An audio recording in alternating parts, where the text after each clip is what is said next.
Hi friends, I am Sunil Sange from रेनबिस investment और आज हम करेंगे Mirae asset emerging blue chip fund का डिटेल एनालिसिस। तो ये जो फंड है Mirae asset emerging blue chip fund, ये large and mid cap category का one of the best performing fund है। तो इसका हम डिटेल एनालिसिस करेंगे कि आखिर क्यों ये टॉप परफॉर्मिंग फंड है और क्या आपको इन्वेस्ट करना चाहिए। तो हम बेसिकली इस फंड के परफॉर्मेंस के रीजन समझेंगे ताकि ये समझ सके कि इसके एक तो परफॉर्मेंस किस लिए है और क्या आपको ये इन्वेस्टिंग स्टाइल जो है ये आपको सूट करता है कि नहीं। क्योंकि अगर कोई फंड का इन्वेस्टिंग स्टाइल जो है अगर आपको सूट नहीं करेगा तो आप जब वो अंडर परफॉर्म करता है तो उस टाइम पे आप उससे एग्जिट कर जाते हो because of its low performance. But अगर आपको इन्वेस्टिंग स्टाइल समझ में आती है तो आप उस फंड को तब भी होल्ड करोगे जब वो अंडर परफॉर्म कर रहा हो, क्योंकि कोई भी फंड जो है लगातार हमेशा every year top performing fund होगा जरूरी नहीं है। लेकिन लॉन्ग टर्म में एक फंड अगर लॉन्ग टर्म में आपको सबसे अच्छे रिटर्न्स दे या कंसिस्टेंटली अच्छा परफॉर्म करे तो आपको उस फंड में इन्वेस्ट करने का सोचना चाहिए। तो इस फंड को हम डिटेल लेवल पे एनालिसिस करेंगे। सबसे पहले मेरे asset emerging blue chip fund की इन्वेस्टिंग स्ट्रेटेजी समझते हैं। तो ये एक large and mid cap fund है। बेसिकली ये इंडिया की top 250 companies by market cap जो होती है, बेसिकली टॉप 100 जो होती है वो लार्ज कैप होती है और उसके बाद की 150 कंपनीज को हम मिड कैप बोलते हैं। तो इन दोनों में इनका मेजर निवेश है और इनका बेसिकली रेशियो कैसा रहता है कि 35 to 65% जो है ये लार्ज कैप में होना चाहिए और 35 to 65% जो है मिड कैप में होना चाहिए। तो ये बेसिकली मेजर मार्केट कैप है जिसमें ये कंपनी निवेश करती है और ये बेसिकली जो कंपनीज ग्रोथ के तरफ फोकस्ड है उन कंपनीज में ये वैल्यू घोषती है। तो बेसिकली ये ब्लेंड है of growth as well as value. और इनकी इन्वेस्टिंग अप्रोच जो है ये बेसिकली बॉटम अप्रोच है। बॉटम अप्रोच कैसे रहता है? बेसिकली दो तरह की इन्वेस्टिंग स्टाइल होती है। एक होती है टॉप डाउन, जिसमें आप पहले सेक्टर्स आइडेंटिफाई करते हो जहां ग्रोथ हो सकती है और उसके बाद उसमें से अच्छे स्टॉक्स पिक करते हो। और दूसरा होता है बॉटम अप, जो ये कंपनी फॉलो करती है, जहां पे आप एक्चुअली स्टॉक्स ढूंढते हो, आपको सेक्टर से मतलब नहीं है, जहां पे स्टॉक्स जो है बहुत अच्छे तरीके से ग्रो हो रहे हैं उस तरह के स्टॉक्स आइडेंटिफाई करते हो और उनमें वैल्यू देखते हो, यानी कि वो प्राइस वाइज बहुत ज्यादा महंगे नहीं होने चाहिए। तो इस तरह की कॉम्बिनेशन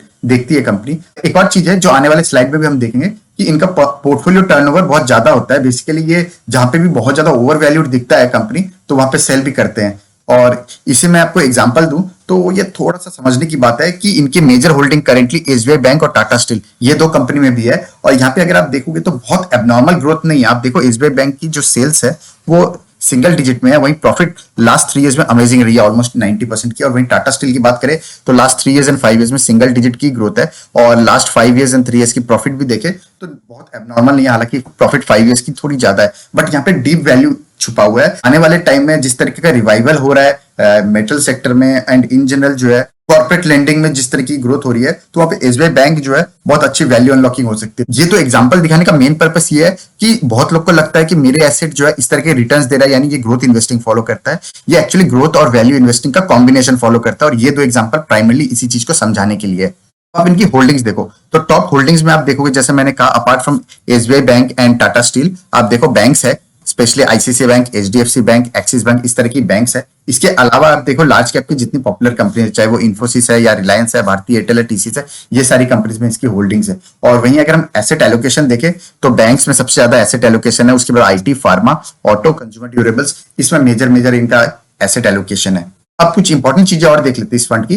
तो एक तो high turnover ratio. High turnover ratio को मैं थोड़ा सा समझा दूं आपको तो ये बेसिकली हिस्टोरिकल पोर्टफोलियो टर्नओवर है। तो आप देखो मेरे एसेट का जहां पे 93 का पोर्टफोलियो टर्नओवर रेशियो हुआ करता था वो कंटिन्यूअसली जो है 80 के ऊपर। आप देखो रिसेंटली भी ये 80 के आसपास है, इसके पहले भी 75, 87, 86, 78। तो इस तरह की हाई पोर्टफोलियो टर्नओवर रेशियो क्या इंडिकेट करता है कि ये बेसिकली चर्निंग बहुत हाई होती है। तो बेसिकली बाई एंड सेल की फ्रीक्वेंसी थोड़ी ज्यादा है और इसका मतलब ये भी है कि ये वैल्यू की तरफ बहुत ज्यादा फोकस है, क्योंकि ग्रोथ इन्वेस्टिंग जो होती है ना यूजुअली उसमें स्टॉक में अगर ग्रोथ है तो वो कंटिन्यूअसली 3 साल 5 साल के लिए टेलविंड आ जाती है। लेकिन यहाँ पे ये वैल्यू भी घुसता है क्योंकि आज के टाइम पे मार्केट में बहुत इंफॉर्मेशन हिडन नहीं होती। तो जब ग्रोथ आ जाती है कंपनी में सबको पता चल जाता है और वो बहुत ज्यादा ओवर वैल्यू हो जाता है तो ये सेल करने में भी कतराते नहीं है। तो ये थोड़ी सी इनकी स्ट्रेटेजी है और ये बहुत अच्छी तरीके से काम भी कर रही है इनके लिए। ऐसा नहीं कि ये बाई और सेल बहुत फ्रीक्वेंट करना खराब होता है। मेन पर्पस समझने का ये है कि क्या आप अपनी स्ट्रेटेजी के दम पे रिटर्न्स बना पा रहे हो कि नहीं। और मेरे asset emerging blue chip fund जो है लास्ट 10 ईयर्स से बहुत अच्छे रिटर्न्स दे भी रहा है इस वजह से।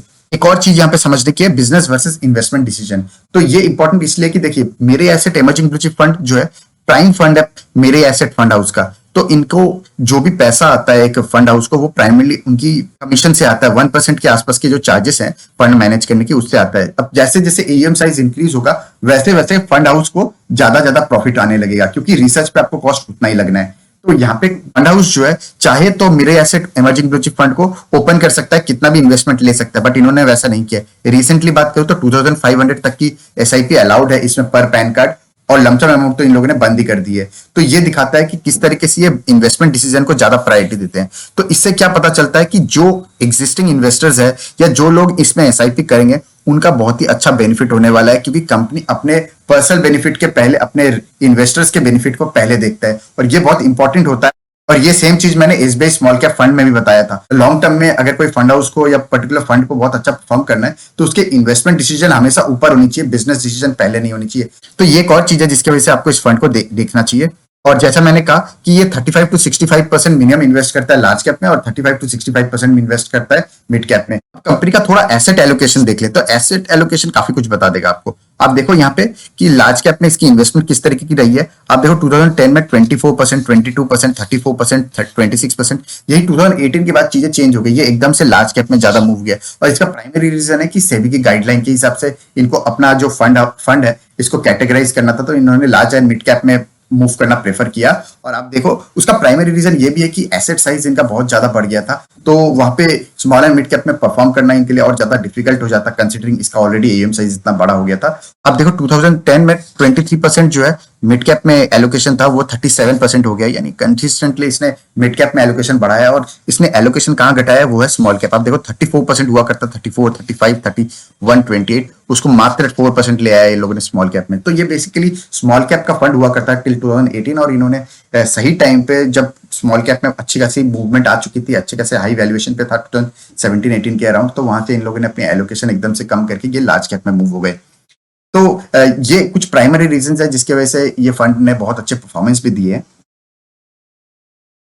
अब आ जाते हैं रोलिंग रिटर्न्स पे। तो रोलिंग रिटर्न्स आप देखो तो इन्होंने कैटेगरी एवरेज से कंसिस्टेंटली बीट किया है। और यहाँ पे एक और चीज है कि ये 3 साल का रोलिंग रिटर्न है। तो 3 साल के रोलिंग रिटर्न में आप देखो कि मोर देन 20% के रिटर्न इसने 54% टाइम दिया है, और लेस देन 0% जो है बहुत कम प्रोबेबिलिटी है। आप देखो मीडियन रिटर्न्स मोस्टली 21% के आसपास है। तो आपको बताता है किस तरीके की इसने परफॉर्मेंस दी है 3 इयर्स के रोलिंग पीरियड में, और वहीं चीजें और ज्यादा क्लियर हो जाएंगी 5 इयर्स में आप मूव करो। 5 इयर्स में मूव करते ही आप देखो 20% के ऊपर की प्रोबेबिलिटी बढ़ जाती है। तो किस तरीके से प्रोबेबिलिटी बढ़ती है, और मीडियन रिटर्न्स देखो आप ऑलमोस्ट 24% के आसपास है, और लेस देन 0% की तो प्रोबेबिलिटी नहीं है। आप देखो मिनिमम 5% की रिटर्न है। तो इस तरीके की परफॉर्मेंस रहती है, आप 5 इयर्स के ऊपर इन्वेस्ट करते हो at least at any period of time. आप देखो रोलिंग रिटर्न है, ये 2010 से लेकर 2016 तक के कोई भी फेज में आपने 5 साल के ऊपर इन्वेस्ट किया है, तो ये रिटर्न इस तरीके से इंप्रूव हो जाते हैं। और इसी को मैं थोड़ा सा और क्लियर कर देता हूँ। 7 इयर्स के रोलिंग रिटर्न देखो, चाहे 2010 टू 2017 बोल लो आप, या 2012 टू 2019 बोल लो, इस तरीके के फेज में आपने इन्वेस्ट किया है, तो क्लियरली इसने कैटेगरी एवरेज से तो डेफिनेटली बीट किया ही है। यहाँ पे आप देखो मीडियन रिटर्न 24% के आसपास है, और वहीं आप देखो कि 97% प्रोबेबिलिटी हो जाती है, ऑलमोस्ट प्रोबेबिलिटी हो जाती है कि आप 20% के ऊपर के ही रिटर्न बनाते हो। तो इस तरह की क्लैरिटी देती है, इस तरीके का परफॉर्मेंस रहता है। और यहाँ पे हिस्टोरिकली भी आप देखोगे तो सबसे ज्यादा एलोकेशन इनका फाइनेंशियल सेक्टर में रहा है, उसके बाद आईटी में, उसके बाद कंज्यूमर में, उसके बाद एनर्जी में, और उसके बाद बाकी सारे सेगमेंट्स में। तो आप देखो मेजर हिस्टोरिकल एलोकेशन भी इनका ये कुछ मेजर कैटेगरीज है वहीं पे हुआ है। और यहीं पे अगर हम थोड़ा सा और देखें, और यहीं पे अगर आप देखोगे तो ऑलमोस्ट 58% जो है लार्ज कैप में है, मिड कैप में 35% के आसपास है, और एक छोटा सा एलोकेशन है लगभग 6.5% का स्मॉल कैप में। तो ये एलोकेशन है। और एक और चीज खास मैं यहाँ पे बता दूं, 0.97% मात्र जो है कैश में है। और इसको मैं थोड़ा सा आपको कंपेयर करूं तो बाकी जितने म्यूचुअल फंड हाउस है या जितने भी फंड्स होते हैं ना, उनके यूजुअली 4 to 5% जो है वो कैश में रहता है। तो आप खुद ही देखो कि आपका यूजुअली जितने भी फंड्स होते हैं उनके 4 to 5% जो है कैश में रहता है, तो उस पर उसको रिटर्न जो है ऑलमोस्ट नेग्लिजिबल मिलता है। और वहीं अगर हम मेरे एसेट की बोले तो मात्र 1% के आसपास है। तो आप देखो कि 3 to 4% एक्स्ट्रा ये इक्विटी में डाल पा रहे कंपेयर टू अदर फंड्स, तो इस वजह से इनकी परफॉर्मेंस थोड़ी सी और इंप्रूव भी होती है। तो ये कुछ छोटी छोटी बारीकी चीज होती है जिससे आपको पता चलता है कि कोई फंड जो है क्यों परफॉर्म कर पाता है।